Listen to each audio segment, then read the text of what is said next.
Le rugby n'est pas forcément un sport physique et brutal. Les Bleuets sont l'exemple parfait pendant cette Coupe du Monde. Ils ont adapté leur jeu à la météo, aux adversaires. Salut à tous et bienvenue sur la chaîne Analyse Rugby, j'espère que vous allez bien. Aujourd'hui on va revenir sur quelques actions de la finale de la Coupe du Monde entre la France et l'Irlande. Voilà. Waouh, mais quel match de la part des Français! 80 minutes, mais d'une intensité, d'un jeu magnifique. Les Français méritent vraiment d'être champions du monde pour la troisième fois consécutive. Et qu'est-ce que c'était beau! Bravo à eux, mais qu'est-ce que c'était beau! Les Français commencent le match en souffrance avec une équipe irlandaise qui vient marquer un essai au bout de 3 minutes de jeu. Pour moi, cet essai n'est pas valable.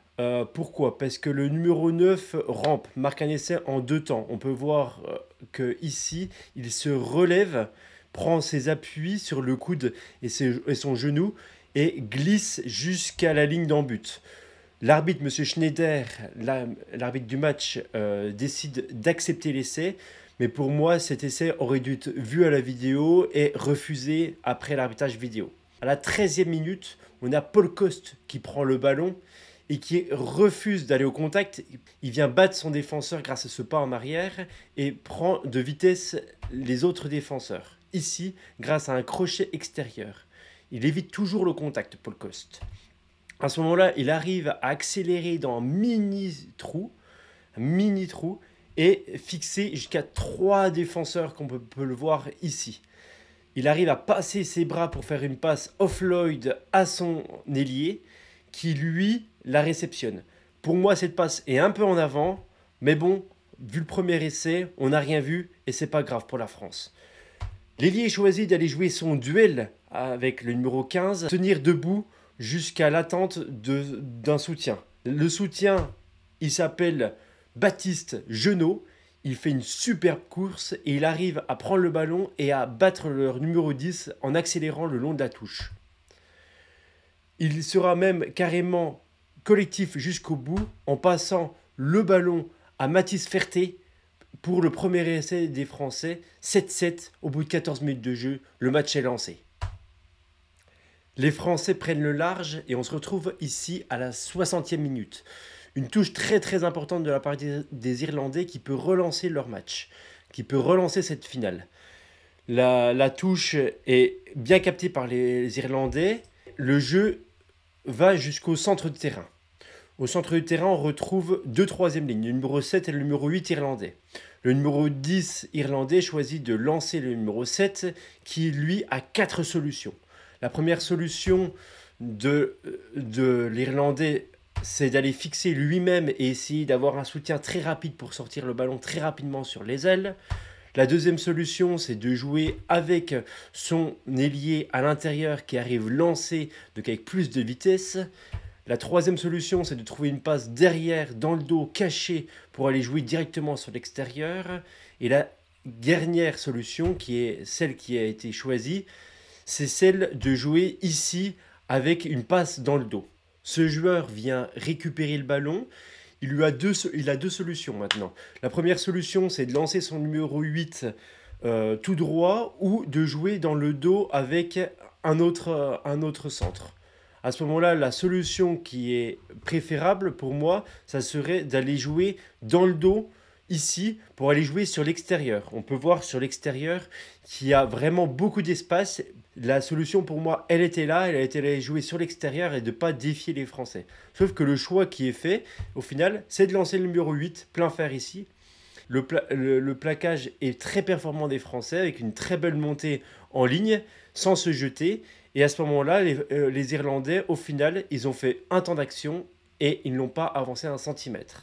Donc, avantage à la France. Dans la même action, après 2 minutes 43 de jeu très intense, les Français ont le ballon, accélèrent. Ils obtiennent une pénalité grâce à un hors-jeu d'un Irlandais. Notre buteur Hugo Reus, qui a été très très performant pendant cette Coupe du Monde, qui est un très bon joueur au pied, met ses 3 points. Et donc, conclusion de cette action à la 60e minute, c'est la France qui met 3 points et non les Irlandais qui reviennent dans le match. 67e minute de jeu, on retrouve un peu le même type de lancement de jeu. Les Irlandais sur une touche au centre du terrain. Et là, on va voir toute l'action. On va voir le numéro 7 français qui vole le ballon magnifique, qui arrive directement à mettre de l'avancée. Les Français sortent très vite les ballons et vont chercher le large.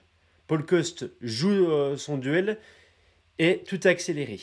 On peut voir, j'ai accéléré un peu ici, quelques rucks, jusqu'à là. Et là, un exploit exceptionnel. Le numéro 10 français n'a pas de solution. Fait une fin de passe, revient à l'intérieur, ouvre une brèche, change de main, résiste au plaquage pour faire passer cette passe après contact. Magnifique.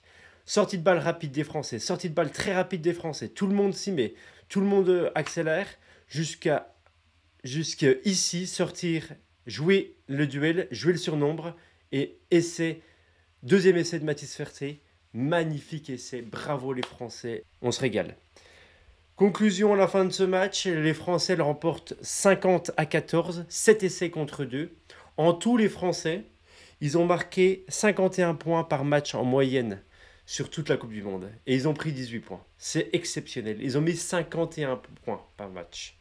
Le gros point fort de ces Bleuets, pour moi, c'est les passes après contact, les passes off-Lloyd, on appelle ça. Ça met beaucoup de rythme au jeu et c'est très vertical. Ça apporte beaucoup de brèches et les Français adorent ça et sont exceptionnels. Bravo à eux.